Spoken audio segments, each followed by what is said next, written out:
That's what have gone away. Back to business. started the props when I was just silently air drumming away. I was like, don't spit take, don't spit take, don't spit take. I was dangerously close to going boom, boom, boom. That'd have been great. That'd have been great. It would have been an immediate outtake, an immediate, I don't know, fade to black. What was that? Was it The Sopranos that ended with just cut to black? Yeah, it was. Yeah.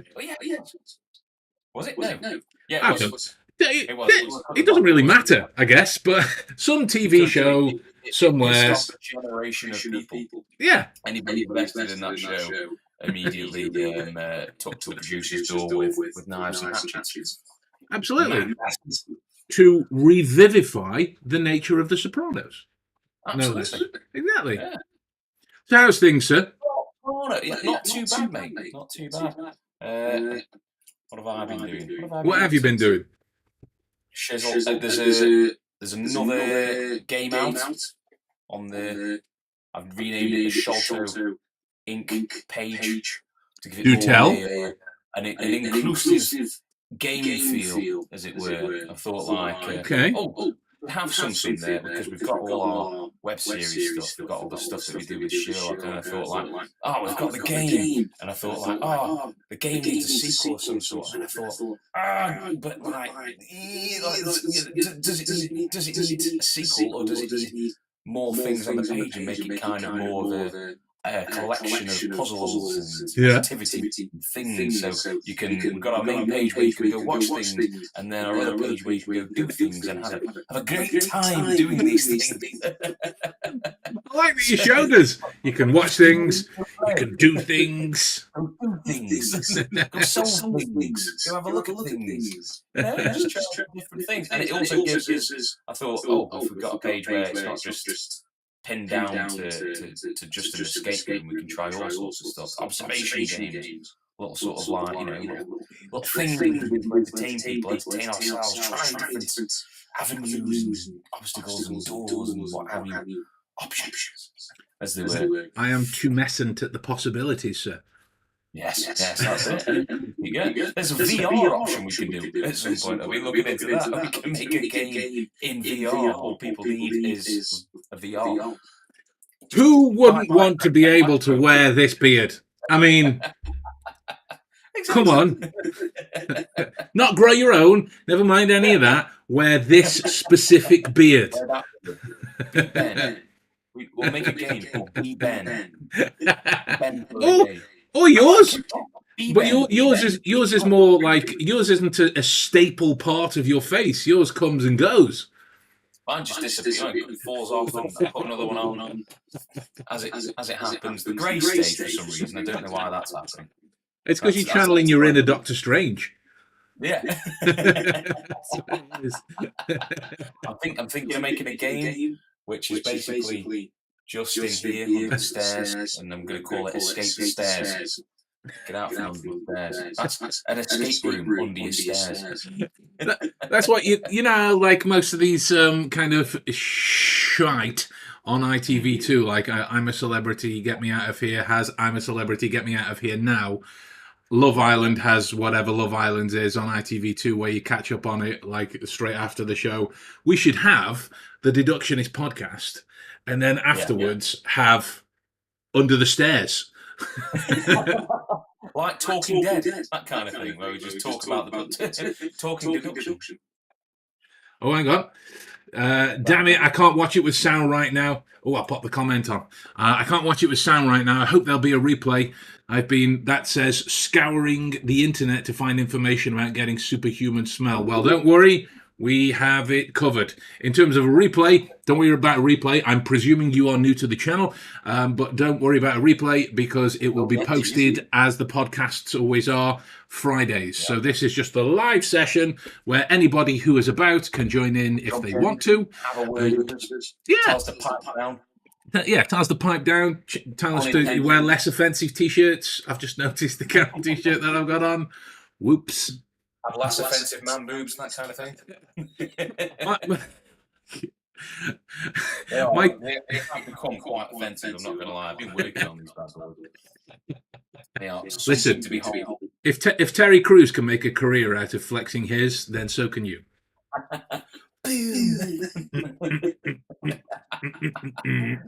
You were lost. You were lost.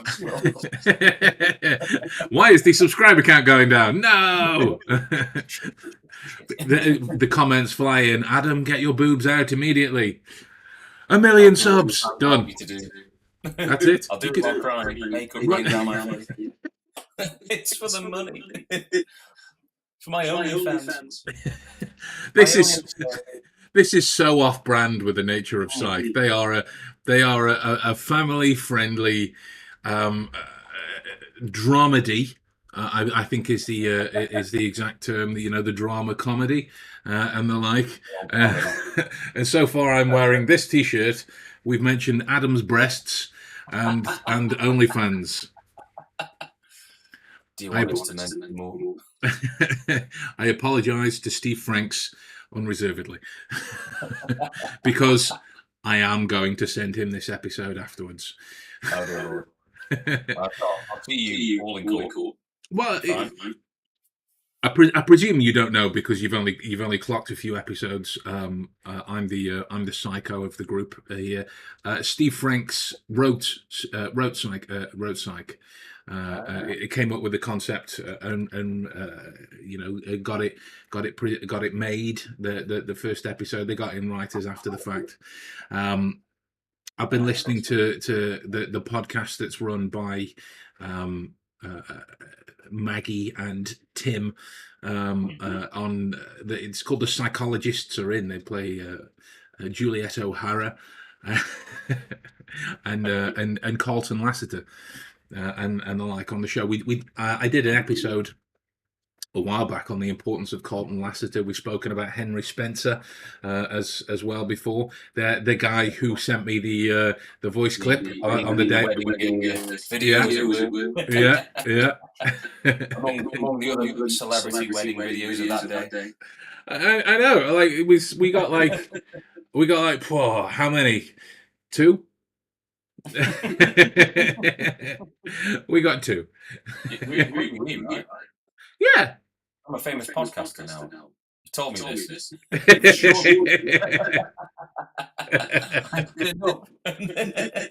Well, we will be. Helicopters. We will be. So for the wrong reasons, they were police helicopters. They found the bodies, but they won't find me. Just to be clear, he didn't put them there. And they're like, he found them using his, check this for a segue, he found them using his super smeller. Hey, don't tell me I can't crowbar in a segue from anywhere.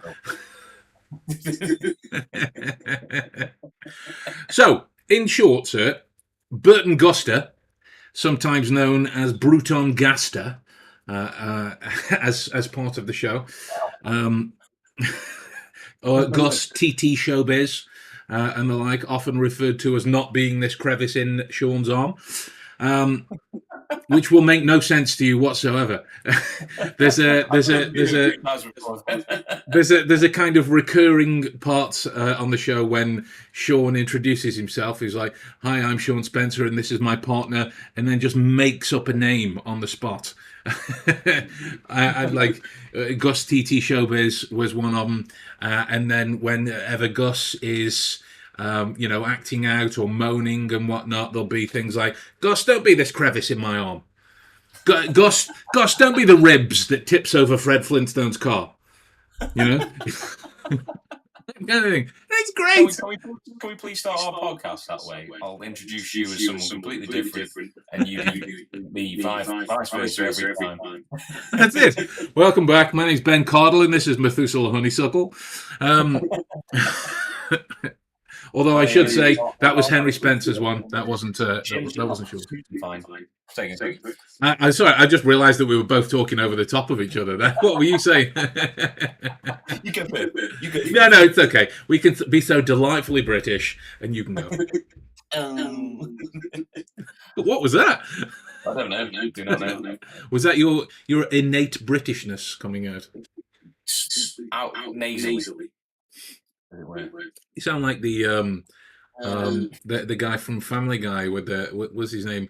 Hagley Bottomtooth or Hadley Snaggletooth. He goes,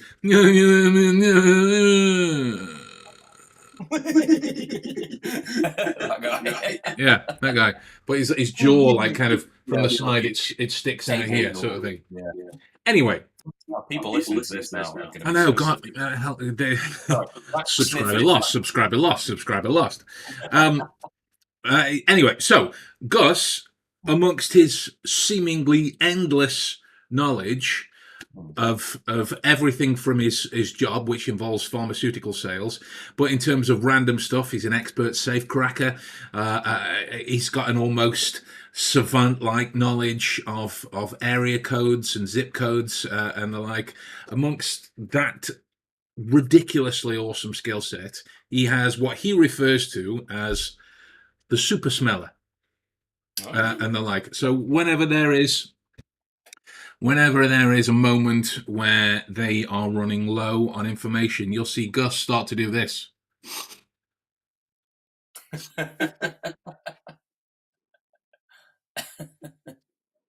And they're like, and it's never anything small. I presume it's down to the comedy of the show, and and he does it hilariously. It's never just. It's always with the full part of the face with the. He's brilliant. He's brilliant. But in short, he is able to decipher what things are just from smelling them, and the information that's connected to this idea. So I'm going to ask you just objectively before we get into it, right? Why do you think it is that when you smell something, the memories or the information that's connected to it, because you can smell something and think, oh, that reminds me of steak, and then the last time I had steak, and then, oh, I'm so hungry. Great, that's a memory connected to other things.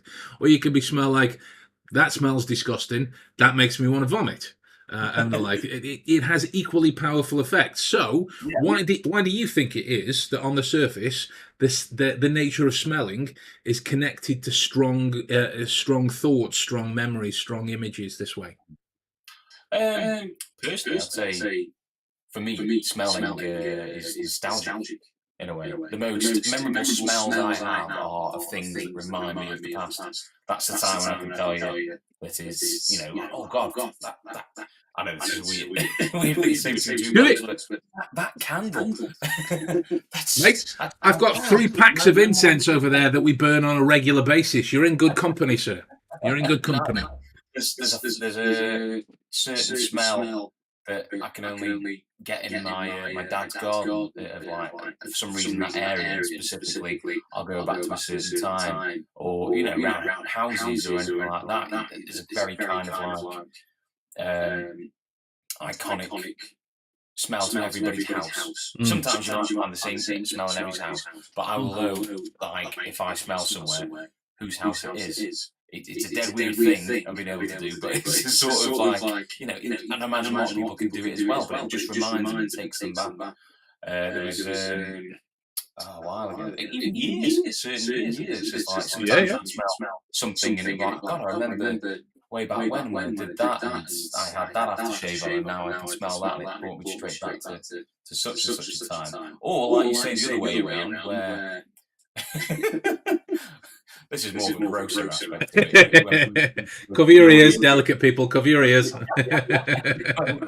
used to go to Georgia, and we all used to drink protein drinks. Yeah. Things would happen. And I'll say it. The protein farts are sometimes. To be fair, not just us. Not just us. To be fair, right? Not just us. God no. We had a number of people and around us working out at the time, and you'd be able to like go, oh yeah, you was it. It's definitely such a name would come with each smell that would come in. Oh, such Why have you done this? That kind of thing. Like, I was... Even now, on memory from me, I smell something along similar line. Oh, that's rancid, that is. That's lovely. But it's immediately connected. You get where you were, you get the sights, you get the sounds, you get who you spoke to, possibly even what they were wearing, possibly even what you were doing, possibly even the time of year that you were doing it, depending upon the location, inside, outside, that kind of thing, and the like. Now, if you look into a number of scientific documents on the matter, they've discovered that odors themselves take direct route through to your limbic system.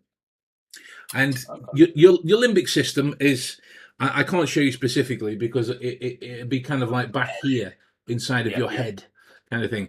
But you know, when you go towards the back of your head and you feel like a little lump sort of here, that's your cerebellum.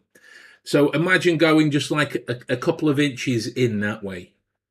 That's where your limbic exactly. That's where your limbic system is, and within that, it's made up of I believe 4 different parts, which is the hypothalamus, the amygdala, the thalamus, and the hippocampus, and the likes. Now, if you look at the parts of the brain that take over from work in memories, that's your hippocampus and the hippocampal regions and the like. And now, if you're looking at the actions of the amygdala, that's fears, emotions, and the like. If you've ever developed an irrational phobia, and the like. Now, like I openly, I'm a thalassophobic.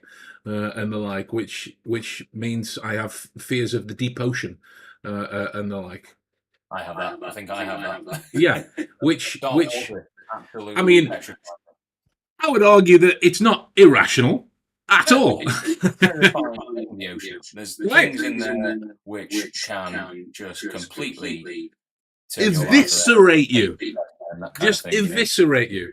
But essentially, if you look at the, I'm going to be really reductionistic about the data here, really kind of semantic. So if you are listening in the future and you are in the field, don't come after me because I'm cutting out a lot of information for the sake of making it really easy to explain.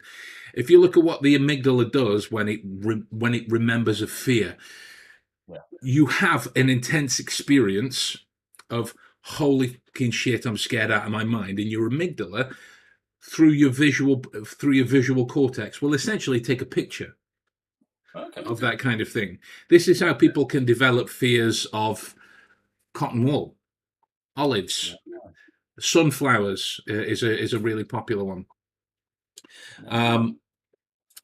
There was a lady that used to work on nights at that place that we worked at that was scared of sunflowers. And the like, which is, that's probably got its own smells that you can distinctly remember, and shiver in the dark, that kind of thing. 100%. But it might not necessarily be about the sunflowers in that state with the amygdala being engaged. It might be something that's going on around it, and the like. There's a number of hypnotherapists that I know who have taken people back in their fear of fur. And the like, to when they were young and they were wearing like a big fur coat and they fell down some stairs and all that they had as part of their memory was the sensation of fur, and that if it was a big hood, it kind of invaded parts of their sight, so that became attached to that sensation and it spiraled out of control. Anyway, that's not a discussion of fear. My point is that when it comes to the action of odor and smelling, it goes directly towards that area. So like you say, for example, what are your first thoughts when you walk past anyone, and they smell bad, whether that be of BO, or there was a particular guy that we used to work with who would kind of effervesce alcohol after the night before. You know what I'm talking about? Yeah, you genuinely kind of exactly. But what are you thinking off the smell? Are you thinking he smells bad, or are you connecting it to what the smell is and the information and where he's the kind of things that would go into the creation of that smell? More so, unfortunately, the person, I think, because I think for me the smells of association. Yeah. So naturally, I think of irrational things in terms of where that smell is coming from, not where it probably is coming from, and the things that go into it. I'm thinking of probably much more grotesque things of how that came to be from said person. If you know who I'm on about. I know precisely who you're on about, and the like. I mean, there was an incident involving a crutch, which immediately does that to him, and the like. But with that particular person, excuse my rather dirty hands as well. I was doing pull-ups before we did this. If you can't tell by the rather pronounced calluses. and the like. Yeah, it's all there. I was just rubbing coal between my hands so I could colour my beard. That's all I was doing. But when, for want of a better phrase, when you came across her and the like, and that smell, you were reminded of the lack of personal care. You were reminded of the lack of personal hygiene, which reminded you of an outlook that they must have in order to facilitate the growth of that particular smell. So, to that end, problems, doesn't it? Yeah. To that end, it is one of the theories that was put forward by where's her name? I've got it in my notes. It's a great name as well. There it is. Dawn Goldworm. Who? Dawn Goldworm. Dawn Goldworm. Dawn Goldworm. Bond villain is she? She just sits on a chair stroking Earthworm Jim. He's beautiful. Why is she from the north of England? She's beautiful. There's people going from the north going, I don't talk like that at all.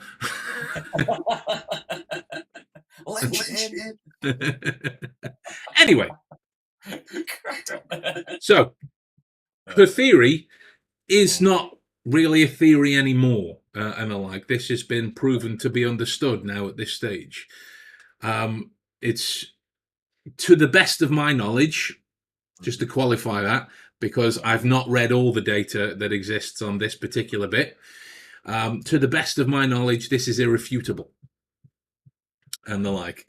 So when you chew and when you interact with those things and the molecules in the food, you know, if you were being very molecular about the whole endeavor, they make their way back retronasally. So that's, I can't do it because I'll throw up, but that's like right to the back, right to the back. So into what's known as your nasal epithelium in that way. So all of what you consider flavor is actually smell. Right. So when you're smelling something, that is actual particles of it going in here, interacting with the nasal epithelium back here, and creating that feedback in terms of smell, taste, that creates the powerful association towards the limbic system, and you get that powerful memory as a response.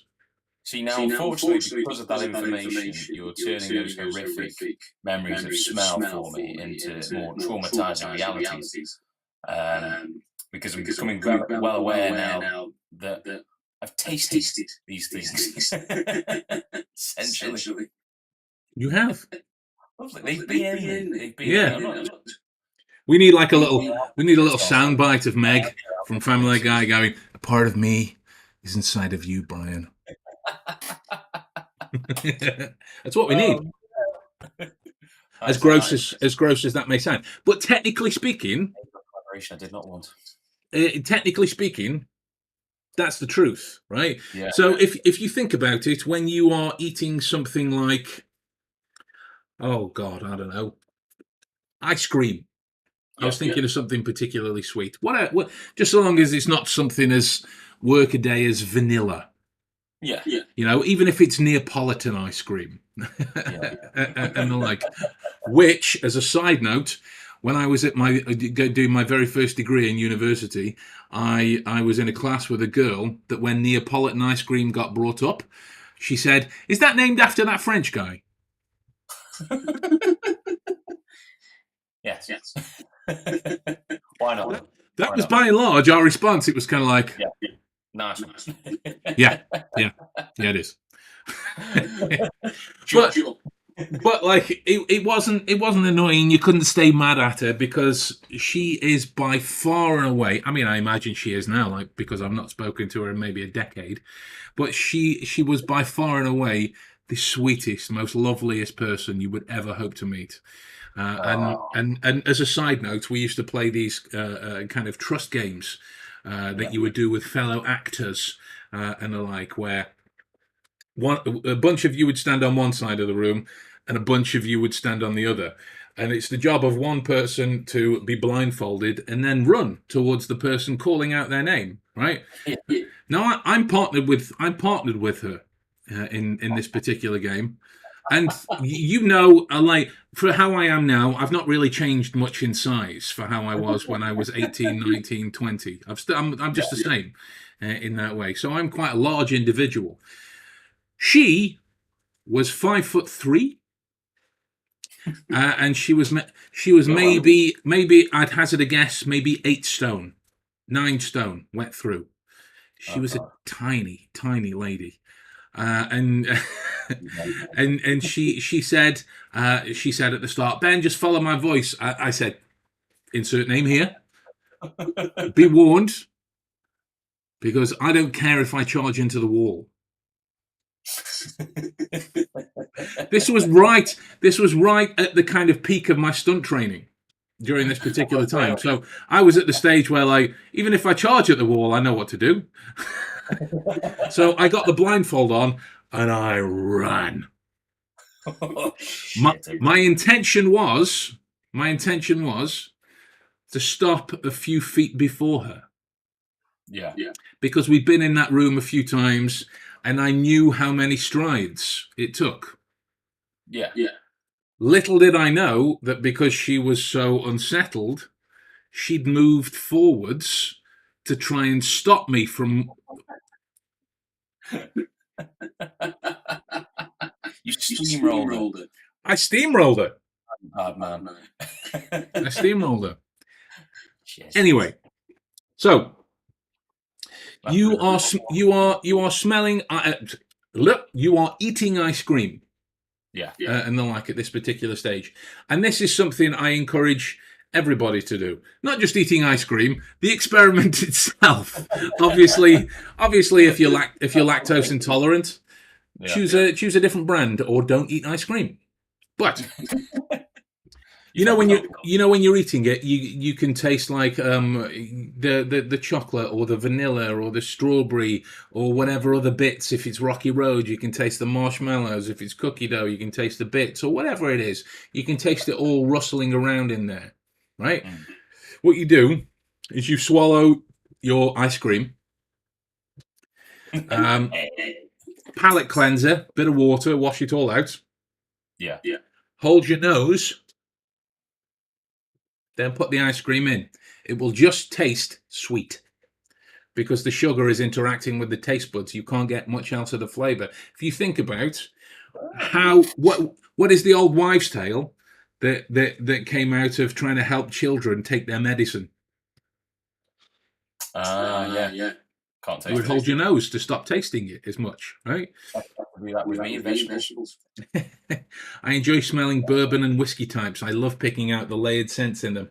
Honey 2800, me too. Me too. I love it. I agree. Yeah. Cheers to you, Honey 2800, Honey 2800, Honey 2800, however you say it. And they're like, this is I can at this stage now. This probably says a little bit more about my whiskey habits than anything. is pick out the different Glenfiddichs. I was going to say that pick up whiskies. Glenfiddich is my favourite whiskey. So if somebody were to set up a row of Glenfiddichs, which I have done, I can tell the difference in taste and smell. It's easier to do with rums, and the like. It's easier to do with rums, but this isn't it. We'll just a row of every drink. And we'll go through. It'll be hilarious to watch you lose all your inhibitions as well. I memorise. I'll just keep. Don't you worry. As long as you have your mouth open, I'll just keep pouring in. All right, steady.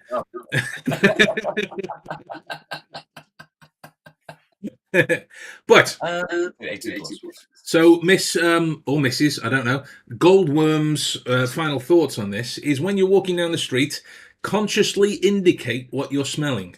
The more you use your nose, the stronger it gets. So, when it comes to these types of things that you are smelling and you are not particularly familiar with, the best way to encourage the development of a super smeller for those that don't just immediately have it, like Gus did in the show, and on listening to the Psychologists Are In podcast, both Maggie and Steve Franks have this as well. I didn't. This is something that I had to develop. You have to actively encourage the connection between the information in that way. So, like, what was it you were drinking? What was it that you were drinking? It was Havana rum and Coke. Oh, nice. A little. It's from Cuba, isn't it? That Havana rum. Yes. Yeah. Cuban.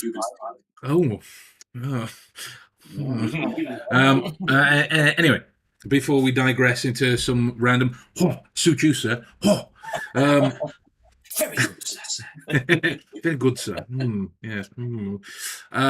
If you don't know what that is, Google the Fast Show. Grand irony is Johnny Depp once did a scene with them as well for comic relief a good few years ago. But so in those moments, you've drank that enough that you could recognise the smell of it, yeah? Mm-hmm. And that's because when you're drinking it, there are connected positive reflections around the outside. It might be you've had a stressful day at work, boom, there's just a one just to settle you off. It might be that you're having a party, that's your drink of choice. And I'm not saying any of these apply to you. I'm saying this is the norm of when people tend to drink. It might be that you've gone to a rum tasting. It might be like in Hanley, there's a new rum bar opened that serves like tons of different rums and Jamaican food as well. I love Jamaican food, but that's just a side note. Oh, mate, absolutely unreal. The key is to make a positive affirmation in terms of what it is, so that you can connect it to something else inside your memory palace and the like. So for you and Havana rum, right? If you were to just put your nose to the glass now, and I'm not expecting you to go, oh, it's got this in it or this in it, or like, it doesn't need that, because that's the nature of memory and that's the nature of the connected details. It's just what it reminds you of, right? So when you smell that, what kind of images does it conjure up for you? Toffee and sweets. Toffee and sweets. Perfect. Caramel sweets. Yeah. Perfect. All you would need to do then is create an image out of toffee and sweets, link it to Havana and Coke. Nice. Done. And store it in a specific part of your memory palace. That way, if you look at the nature of the linking system when it comes to memory techniques, in that one thing prompts you to another and the like. We looked at this in pipes. We've looked at it. I'm not going to go into the linking system now. If you don't know what the linking system is, YouTube it. There's a ton of different things in it. But basically, there is an initial prompt that gets you to something else and the like. You know, if somebody, even if you weren't a particular Queen fan, if somebody went, you would know what song I'm on about. Yeah, absolutely. I just noticed my camera's dropping while I'm doing that. But that's the nature of the linking system. Sound, a particular sound prompts you to a song, which might prompt you to Freddie, which might prompt you to more information, which might prompt you to Bohemian Rhapsody or whatever else. Right? That's the nature of the linking system. So when you've stored it in this way, the next time you smell toffee and sweets and the like, if you're inside of a bar, somebody's got Havana and Cokes on the go.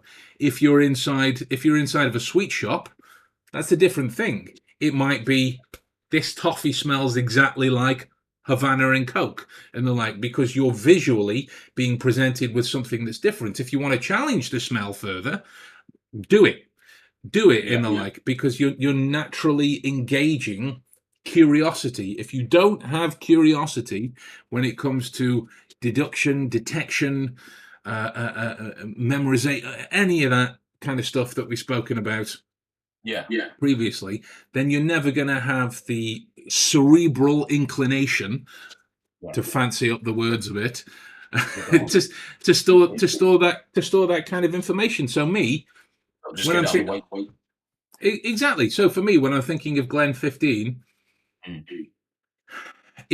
this is a weird contingency, but for me, it reminds me of a park bench in the park that I used to play in when I was a kid after it had rained.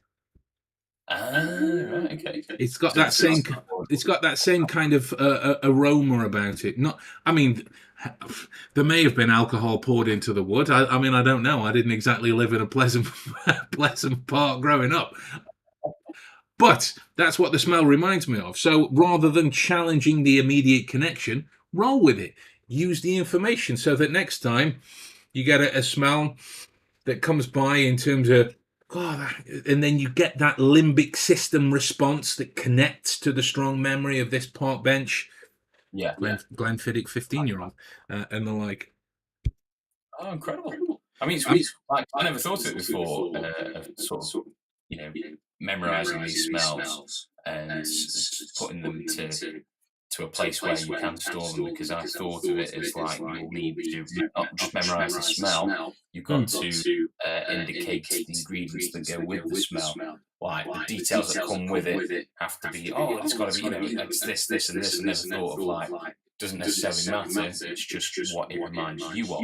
Yeah. And I suppose you could use that then, and then do the details after. If you're going into this, like, some people do this professionally, don't they? You've nailed it.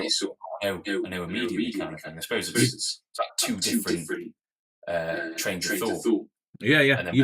You've nailed it. Well, essentially, if you want to be, kind of on the nose about it, it's the same train of thought. Just one point is further along than the other. And the like, if you want to recognize the difference between, I don't know, red wine, white wine, and rosé wine, and you are just starting out on your wine tasting mission, you would go with those immediate connections after the fact. Then, after however many years, you're deciphering particular brands, particular vineyards, particular vintages, and the like. That comes from an integral knowledge of what the wine is in this process. For me, that's not necessarily a particularly needed requirement of my work in that way. But if it was, that'd be something that you could push forward for. It's a little like, have you ever been in a situation where you've come home from work or come home from somewhere, and for whatever reason, Becky is in the house first of all, either cooking food or ordered food, or there's some kind of food there. Yeah. And you have known what it is when you walked in the door. That smells like blah, blah, blah, blah, blah. Right? Yeah. So you could argue that, like, say, for example, it's the easiest one, pizza. And like a common takeaway or a common bung it in the oven kind of food. Oh, yeah, of course. Right? You might immediately smell pizza, but then know there's cheese, know there's bread, know there's some kind of sauce, know there's meat products attached, because that's what you normally have or together. Or if you dabble in the vegetarian sides, then you would know that's there as well. So you can start to make these kind of virtually indecipherable connections based on other elements to that. If we were in the rum bar in Hanley and we smelt the toffee and sweets, we might be able to go, well, that's a dark rum and the like, because that's what Havana is, right? Yeah. Havana is a dark rum. Wait, or is it a spiced rum? Havana's a light rum, I believe. Okay. Yeah. Well, either way, I mean, I don't know. I don't drink Havana, but like when we might be sat there and go, so make the connection towards a light rum rather than specifically Havana, because we are surrounded by tons and tons of similar smells. However, if we are in Weatherspoons, for example, and we smell toffee and sweets, that is much more likely that we can zero into rum and coke more than likely Havana, because the rum selection in a place like Weatherspoons is decidedly smaller. Given the fact that most people are coming in and going, Captain Morgan's, yeah, Captain Morgan's, that's the one. Oh, here we go. What a great question from Craig.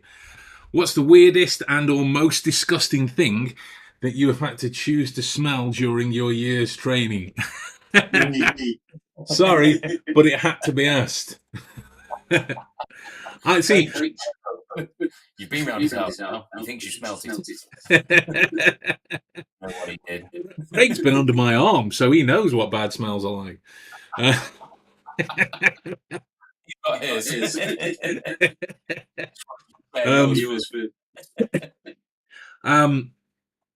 Well, that question was kind of ambiguous, right? So it could be for either of us. So how about you answer it first? What's the weirdest and or most disgusting thing that you've had to smell? And you can't say meat. Probably Portaloo. I once frequented, and it was just ghastly. It was Festival Portaloo or a random Portaloo? Festival Portaloo. It was something ungodly. Is the only way I can describe. I think the flush broke. Let's just put it that way. And people, it was a couple of days in. People a bit ill. Things are mixed together. Jesus. I think my eyelashes burned away. Thinking about it, my eyelashes burned away. My eyebrows never grew back from it. So for me, that Craig says he's still recovering.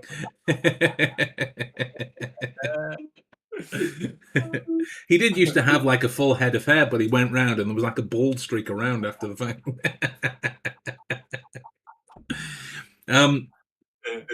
So for me, there are a few things. When I was doing parts of my medical rotation for work experience and the like, you would go to you would go to a certain number of people that have a particular skin disorder and the like that involved dead skin, and by virtue of the disease itself, it needs regular cleaning. Otherwise, the dead skin stays there and it coagulates and it festers and it can become disease-ridden further after the fact. Right? You can make a bad problem worse. In a nutshell, that is something I will never be able to get out of my nose. Because it was kind of like a mixture between airplane farts, old cheese, and body odor and the like. Yeah. It was kind of like a mixture between the two. So now, I am at the stage where I can smell several different skin conditions, which sounds pretty cool on the surface, but that is only by virtue of the fact that the person in question has poor hygiene. And like it has poor hygiene. When I was going through the tobacco ash study I did, because You know, being a Sherlock Holmes enthusiast, I had to, and the like, I had to. Yeah. Now, other than giving myself just debilitating chest issues for about 8 months afterwards, with no one to blame other than myself, it was entirely self-inflicted. I did come away with several horrible smell-related concerns, a good number of them from vapes, just because of this the sickly sweet nature of the vaping flavors that comes along with them. But mostly down to rolling tobacco. Like I can stand the smell of cigars. I can stand the smell of pipe tobacco. I can stand the smell of cigarettes, or and any kind of menthol derivatives therein. But when it comes to rolling tobacco, I don't know what it is, because it's definitely just a personal thing, but it hits me worse. And I always get this kind of convulsive, almost unconscious reaction to it, and the like. And it led me to a kind of physical feedback from developing connections towards my memories. So, like, are you familiar with synesthesia? No. So synesthesia, in a nutshell, is where your senses are confused. You can taste sounds, you can see smells, this kind of thing. It's a definitive neuro disorder, and I experimented for around sort of 6 months in my early 20s to try and see if I could give myself synesthesia, right? And it was after a fashion, but. I have to ask then, when you hear a fart and you've got that confused sense, can you smell? Can you smell said fart without smelling the fart? You can just hear it and smell it. Yeah, that's crazy. Yeah, those types of things make you kind of uniquely attuned to the origin of certain smells. The origin of certain smells, not necessarily just farts, but like the origin of bad breath, or a poorly timed burp, or body odor, like unique body odor. I can tell different people's body odor by the nature of their physical structure and the like. But you know, that's neither here nor there. When it comes to the particularly strong smells, when it's to do with, you know, the vomit-inducing nature of the chemicals that make up cigarettes, and some of the sickly sweet flavors therein. When I'm looking at sweet flavors, this is personal to me. It affects me. Sweet nut does, first of all, primarily at the back of my gums. So if you take your top row of teeth and go towards the back, that there. Oh, okay. That bit there. So when you are then dealing with differing types of strength towards a chemical, or indeed an alcoholic reference and the like, you're dealing with a register. And this is something that I teach as part of my one-on-ones. You're dealing with a register of smells in terms of menthol and low tar brands hit towards mid palate, and the like. When you start to increase the different kinds and you get to fully fledged tar cigarettes and cigars and the like, they go towards the back of the throat, often affecting me personally. I'm not able to teach that kind of because that's just me and the like. But in terms of where the physical manifestation of these smells are in your palate, it's like a thermometer of sorts when it comes to low chemical, high chemical, in terms of how far back it registers. So you can kind of decipher based on that physical registry as well, which again is another connection towards limbic system registry and in the information that's stored there and the like. So if you've ever had a dead leg? Yeah. Right. So what was the situation that brought about the dead leg? Was it just someone randomly going, "Ha ha"? Yeah, more than likely. Okay. few times I've had one. So whenever there was a situation where those types of behaviours would be facilitated, and the like, whether it was playful banter, pranks going awry, this kind of thing, you would be uniquely attuned towards the possibility of that. So you are registering twitches in fists or twitches in shoulders more so than you are registering any other concern, because there's that kind of limbic system response. It's a similar nature towards are you ticklish? Yeah. So am I. Right, I'm particularly under the classic armpits and in my ribs. Yeah. And the like. Oh, yeah. That's me. So when my normal kind of relaxing position when I'm watching TV with the kids or something is like this. Right. Because I'm in a high-backed leather chair, not a Chesterfield yet. I am working on it. But I'm in a high-backed leather chair, and it's got those kind of arm things that come round that make this thing really quite comfortable. And the like. Like Phoebe's is, believe it or not, Phoebe's, she just sits there with her arm in the air.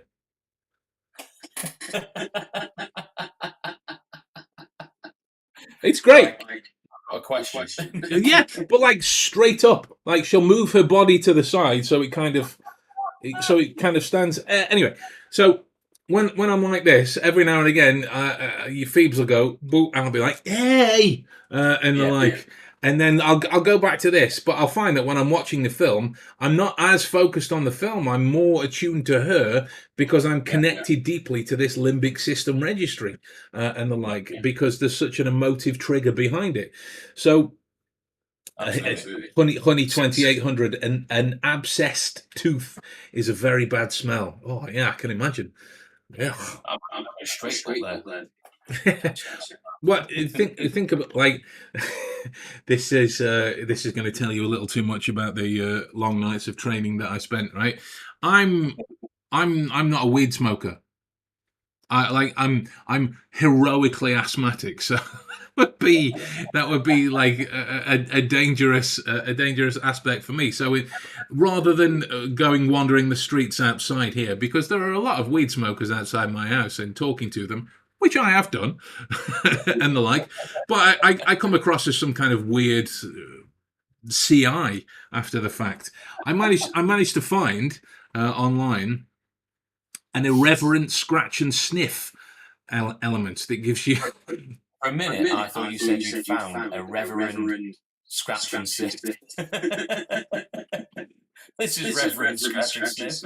Wow. You have to children to the death has a distinct smell. Yes. Oh, Jesus. Death has a distinct smell. I mean, you find an animal after a few days and you'll know about it. Bloody hell.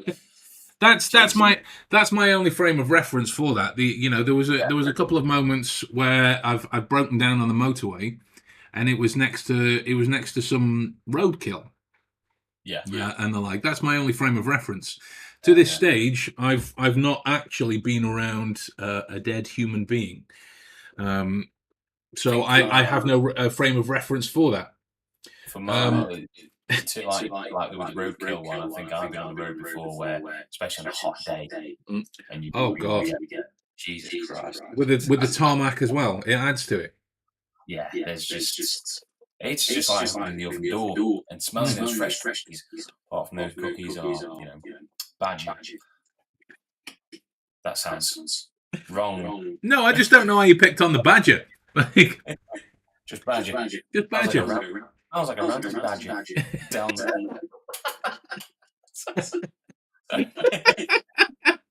You made a sex joke in your head, didn't you? Yeah. Mind reading. Woo. Although I would argue you don't need to be a mind reader to see the connection that you made. Oh, I see. Alicia B. She's a hospital employee. Smell of death, and you never forget. Well, at this stage, I can only imagine.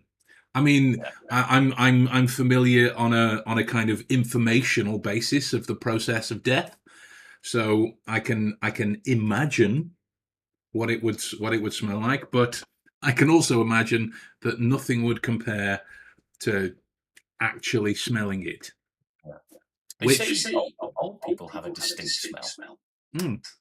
sweet smell. Apparently, the skin on an old person as the age becomes sweeter. They don't sweat as much, but it releases a sweeter smell from their bodies. I challenge you to go into a care home and, think that. Hey, Mildred. Oh, and mashed potatoes and sprouts. Thought you were supposed to smell like fucking Skittles. Death is a smell that is the atomized, rotten body fat. The fat sticks to everything. It's a very hard thing to get rid of. Oh, God almighty. Wow. I mean, I'd love to talk to someone who, like these people who go into crime scenes after it's happened for the clean-up, or, terrible things, that kind of forensical sort of... Crime scene cleaners have nose blockers and the like. Oh, okay. In that case, then they would help me with nothing. No, well, they would be able to tell you of because it depends upon the specific kind of crime within that. If come on, brain, find the film. Silence of the Lambs. Okay. Silence of the Lambs. Do you remember when Jodie Foster's first come to that body that they've dug out of the river? They're passing around that little pot of to put under the nose, right? It's to make sure that they can still function, because all of the smells connect to the limbic system, so you can't critically analyze precisely what's happening in front of you and record the necessary details that you need to be able to, right? Okay.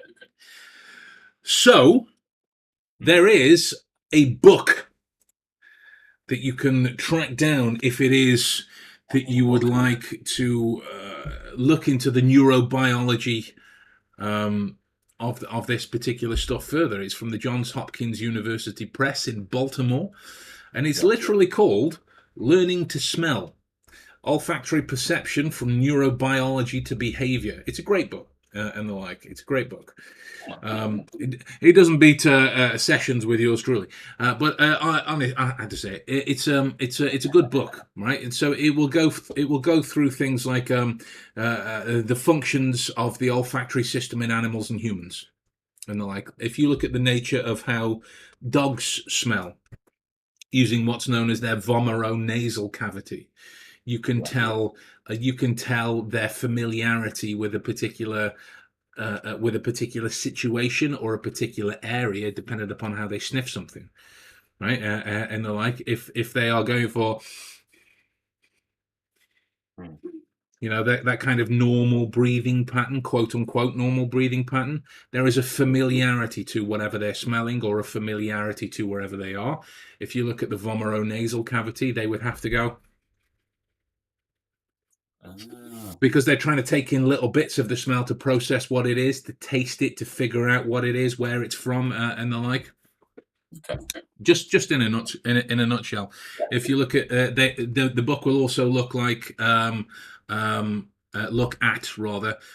receptive mechanisms, the relationship between stimulus intensity and perceptual quality. Odor quality discrimination in non-human animals, odor quality discrimination in humans, odor memory implications, and the like. It's a great book if it is that you're looking to develop your super smeller further.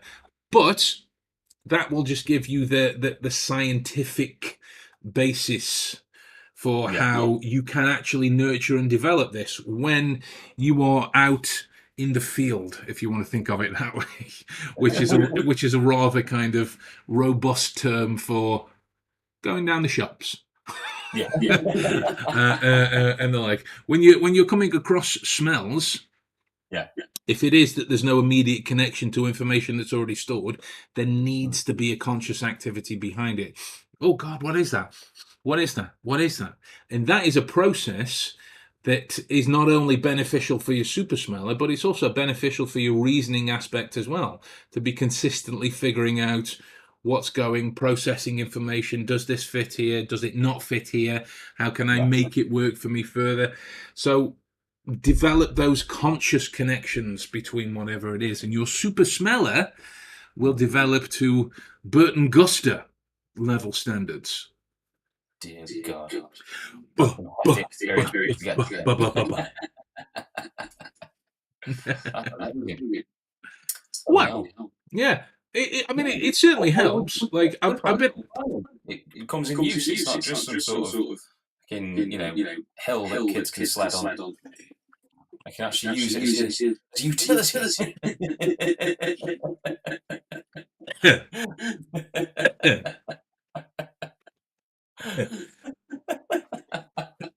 It also makes a good doorstop. Fit perfectly as a wedge, I'd imagine. A makeshift draft excluder. Alicia says, book looks interesting, neurobiology and psychology. Absolutely. And that's the foundation for how we make connections in information. There is a neurobiological feedback towards external sources that affect sight, sound, smells, this kind of thing. Honey 2800, be forewarned. Let me try that. Let me try and say that more James Earl Jones, like, be forewarned. Once you get that advanced smeller, it's hard to turn off. I can't stand going down the detergent aisle. It's overwhelming. I completely agree. Right? Whenever it comes to particularly gyms is another one for me. Because it's like I can smell different exercise programs, different aftershaves, different cleaning products, different creams, different hair gels, different shampoos, different deodorants, different steroids, different shoes, different personal care, and you're like, God! I've never really thought of a gym until you just think gym like, oh, it'll be sweat and possibly protein thoughts. But I'm assuming there's that as well. Ingredients that comes to your name. There is a difference in the sweat smell of somebody that is, and I went over this on my smell course, which isn't a made up sentence. I did a course entirely on smelling. It's which isn't even on sale. Like, it's just something I did a while ago, so it's not like a shitty sales plug. It's just something that I did. Basically, there is a difference between the sweat smell of somebody that is eating healthy, the sweat smell of somebody that is not eating healthy, the sweat smell of somebody who is of average height and weight, the sweat smell of somebody who is obese, but not like your BMI. Your BMI would lie to you, but somebody who is actually obese. And the sweat smell of different steroids, the sweat smell that comes from a recent pre-workout takings, and the like. There's so much that comes from that. Even just from smelling somebody's sweat. Like, I'll give you an example. Gabe, my son. For those that don't know, Gabe, short for Gabriel. He's entered into his full kind of teenage. What's the polite way of saying lazy shit? I think that'll do. To be fair, I think that'll do. No, I'm only joking. The boy works hard. It was his results day today. He's got all of his grades that he wanted. He's got into college. So my boy's on for his science courses. Moment, proud father status right here. Anyway, so when he comes downstairs, sometimes I'll be like, just woken up, if it's middle of the day, sort of thing. And then I'll be like, you've just put that shirt on from the floor, haven't you? And they're like, but not even, it's past the body odor, because you get used to the way that smells interact. Like, did you know that you can actually smell when a person has been crying in close proximity? If they've been crying and then wiped it all away, and then, for example, if you weren't looking at them, because there's obviously physical, eyes being red, raw, puffy, that kind of thing. But if for whatever hypothetical reason you weren't looking, you could still smell that they've been recently crying. You can't smell. Oh, there we go. Craig's question: have you ever encountered somebody with hyperosmia? No. And the like. Hyperosmia and anosmia and the like. If you think of it, anosmia is it's a COVID side effect. You can't smell anything. Oh no! But if you notice with the COVID side effects, it wasn't just smell; it was smell and taste. Yeah. Because they're interlinked neurobiologically and the like. But no, I haven't and the like. Thank you, guys, Alicia and Honey 2800 and Craig. Thank you very much. I shall pass on your best to him as well. He's with his mum today, but next time I shall pass on your good wishes. So thank you very much. But no, I can imagine that particularly hyperosmia would be, wow, that'd be bleeding from the eyes and ears level stress. Because you're smelling quite literally everything. My God. Everything. I mean, all the time you'd be able to I suppose you wouldn't necessarily be able to turn off, would you? Like, no. If you've just all the time you're consistently going. Yeah. Like, for example, if you look at neuro effects, we're all familiar with amnesia and the many differing forms of amnesia, right? There is something that's known as hypermnesia, which is basically where you remember everything. Everything. Drink that in for a second. To some degree, but then again, does that sort of get like any jip with people that say, certain memories change over time and what have you? There's no such thing as obviously true memory. The memory reforms and becomes something else. With something like, what was it? Hypermnesia. Hyper, and then like if you had amnesia but get rid of the A, hypermnesia. What does that mean for that then? Does that mean that you retain true memory? Does that mean that you just retain that memory? On a neurological level, it's different to things like having a perfect memory or a savantist level memory and the like, because like these kind of perfect eidetic, which isn't even a real thing either. Shut up, Sheldon. It's not real. We've done the research.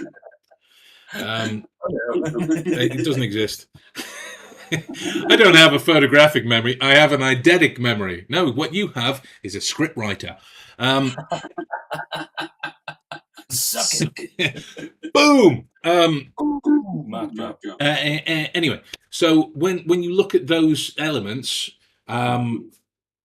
there's the life of Luria as well, which was known as a mnemonist in this area. Even his elements, for how much he could remember, which was as close to everything as one could get. The nature of hypermnesia is a neurological condition that means you bring along with you everything, and you can recall everything that exists wherever you go in your life on a day-to-day basis, which is by and large why there are only a few cases that have existed. Well, let me qualify. Only a few cases that I've read about. Just to qualify, being obsessed with memory, I've done a fair bit of reading on the topic. So that's not to say that there might not be many more, but I haven't read about them. But of the people that I have read about, they end up with serious kind of psychological defects, because if you imagine have you ever crammed for an exam? Yeah. That 24/7. Oh, God. That panic-ridden state. Right. That's essentially what it is, and the like. So Craig's mentioned in the comments, someone I know lost their sense of smell years ago. Literally cannot smell a damn thing, yet he says he enjoys his food. That might be a visual representation then, if he still has some connections to what it used to be like. Maybe that's just a hypothesis. Don't know. Maybe, but I would hate that. I would hate that. I'm a foodie. I would hate that. Pizza and noodles dead to me in my mind. I mean, in a way, well, backtrack. Pizza and noodles? not together. Oh, okay. Okay, fair enough. Yeah, pizza and noodles. It'd be interesting though. I wouldn't like to, but I'm intrigued on the thought of if I did lose my sense of smell and taste, I just can't imagine eating a slice of pizza and not being able to taste it and just did it affect your taste and smell when you got COVID? No, me. Thank you. Alicia says we Italians often smell a smell of garlic. It's easy to pick up once you're aware. Nice. Craig referencing what we were talking about with the memory stuff before, also known as HSAM, highly superior autobiographical memory. And the like. And then Honey 2800 saying, when I was pregnant, my sense of smell was even more heightened. I had to leave church because smelling everyone and everything was making me physically ill. Wow. Again, that's the gym. that's the gym. So I can sympathize. The one and only time I can sympathize with a pregnant woman. There it is. Brave man. As in, I don't know if that's the right word, but as in we've got shared pain. Me and a pregnant woman, and the like. I've got an interesting one with Becky because with garlic, those two, I don't really. Maybe it's with everyone else as well. I can smell garlic. It's not overpowering to me though. Even when there's a lot of it, I can't really. I know it's there, but it doesn't really come at me as such. I can just taste it when it's an ingredient, but afterwards it's not there. But with Becky, she can know if I've had garlic. She can smell it in the room when we get to bed. No matter how much I clean my teeth, mouthwash, chewing gum a lot. Even when I'll do all that in the morning, we'll go out somewhere in the car. Still smell that garlic on you. I'm like, well, she can change the plate, shower and everything. She's like, no, it's still there on you. Like, how? I cannot smell a thing, even when she has garlic. I cannot smell a thing, but she'll be able to know. I don't know why that is. People can smell other things, I suppose, with different sense. It's the neuro in neurobiology and the like, because we're all wired different and the like. Like I tell you what was a particular one. My ex, Hannon. Yeah. She tried to hide a smoking habit from me. I remember saying this. Yes, I remember. But like, she'd come home from work, I'd be like, "You've been smoking?" No. I just took my breaks in the smoking. No, you didn't. You've been smoking. No. And then I'll go straight upstairs to have a wash and brush your teeth. Okay. You've still been smoking. Like, it's in your skin, it's in your hands, it's in your hair, it's in your clothes.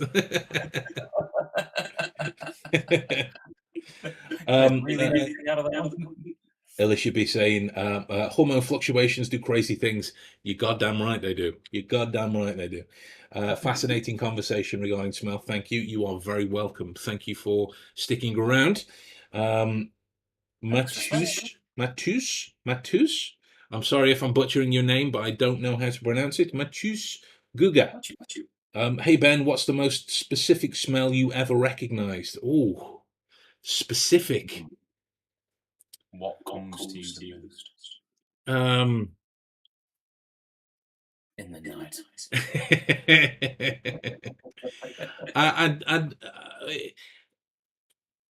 Most can be really specific and the like, but like the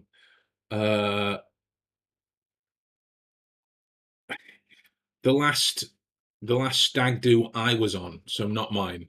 The last stag do I was on, just Matt. Cool, thank you. Just Matt. The last stag do I was on, it ended in a strip club in Birmingham and the like. Yeah. And I was at the time, like, my only role, because I was like the last sober guy standing, my only role at that stage was to make sure nobody got into trouble. because a bunch of drunken guys going into a strip club, they're going to get into trouble. And the like. So that was kind of my role in that scenario. And I genuinely spent most of the night just showing like the bouncers, the ladies, some of the other patrons. I was showing them magic tricks, and the like. But I was sat down with a couple of them, and we were talking about Sherlock and deduction and that kind of thing, and like, because they'd asked about my tattoos. And so I told them about the monographs and all this kind of thing. And then I ended up saying, for example, this is kind of how it works and the like. And I pointed to one of the ladies as well, and then said, before you cleaned your shoes on your drive into work this evening in your diesel car, I said petrol, but I meant diesel. You put petrol inside of the car before you came in, spray Lady Million perfume on the way in during your menthol cigarettes. And that was all from smell. And like, all from smell. As an FYI, I had the most interesting and illuminating conversation about the techniques of pole dancing with these girls and the specific because I'd never actually spoken. I'd never met one at this particular stage, but I'd never spoken to one about the technical aspects of being a stripper. I'd met male ones before then, so I'd spoken to them, but I'd never actually met a female one.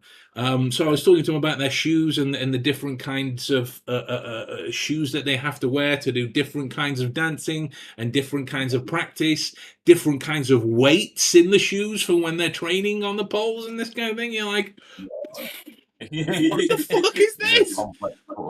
Honest, brilliant. So those types of situations when you can break down a person's day by smells, they would be the specific ones. But there's no one particular element that stands out, and the like.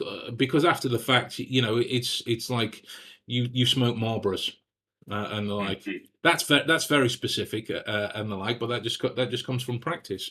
When I used to work at Pure Gym, and when we had the live venue for Hero School, and the like, on the jaunt back from Pure Gym towards Hero, there's a couple of times I've told the manager, that guy, they're all doing steroids, so keep an eye on them.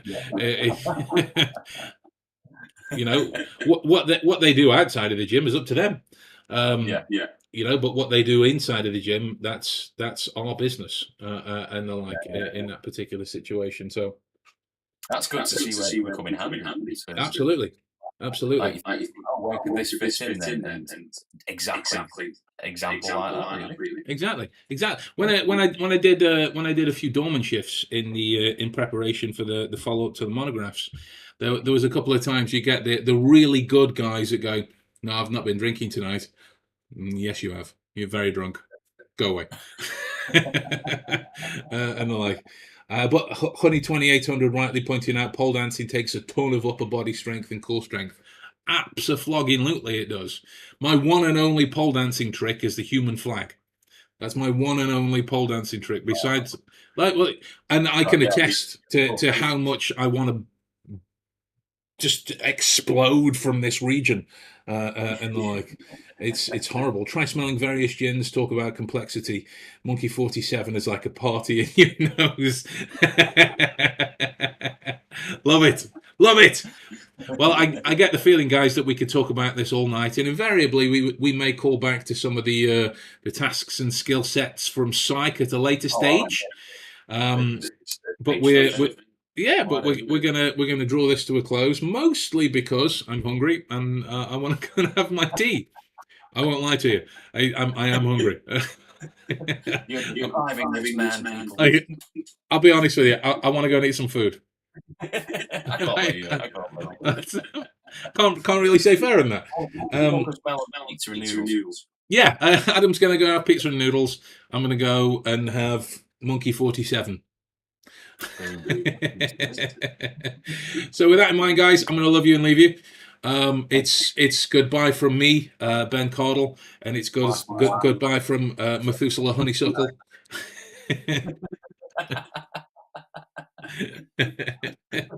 Brian McFuckle features. Brian McFuckle features. on that bombshell, I bid you adieu. Thank you very much for stopping by, and we'll talk to you again soon. Take care. Bye.